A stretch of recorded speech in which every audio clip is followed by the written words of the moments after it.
جناب نبی کریم صلی اللہ علیہ وآلہ وسلم کے پاس آپ کی بیٹی حضرت فاطمہ الزہرا رضی اللہ تعالیٰ عنہ تشریف فرما ہوئی۔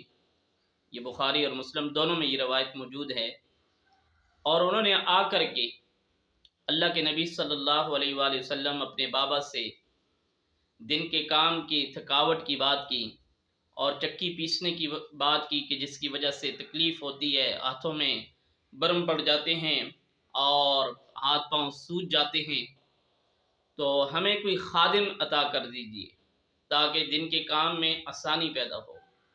تو اللہ کے نبی صلی اللہ علیہ وآلہ وسلم نے حضرت علی المرتضیٰ اور حضرت فاطمہ الزہرا رضی اللہ تعالیٰ عنہ سے فرمایا کہ میں تمہیں ایک عمل بتاتا ہوں۔ وہ عمل کیا ہے کہ تم روزانہ رات کے وقت سونے سے پہلے یہ عمل کر لو، یہ اس خادم سے بہتر ہے۔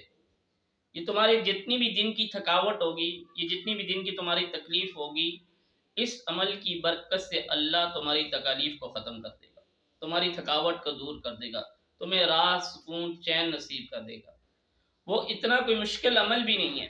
رات کو جب انسان سونے کے لیے جائے تو سونے کے معمولات میں اس چیز کو بھی شامل کر لیں کہ آپ نے کیا کرنا ہے، روزانہ رات کو اپنے ہاتھ کی انگلیوں پہ 33 مرتبہ سبحان اللہ، 33 مرتبہ الحمدللہ اور 34 مرتبہ اللہ اکبر پڑھ لینی ہے۔ یہ جتنی بھی دن کی تھکاوٹ ہوگی، یہ ساری کی ساری اللہ اس عمل کی برکت سے دور کر دیں گے۔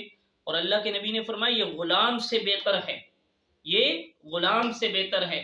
تو اس لیے جب رات کو انسان سونے کے لیے جائے تو اس وقت ان تسبیحات کو پڑھ لے تو اللہ تبارک و تعالیٰ کی ذات اس کے معاون اور مددگار ہوں گے، اور اللہ تبارک و تعالیٰ اس کی دن کی تمام تھکاوٹ کو دور کر دیں گے۔ اس کو تسبیحات فاطمہ بھی کہا جاتا ہے۔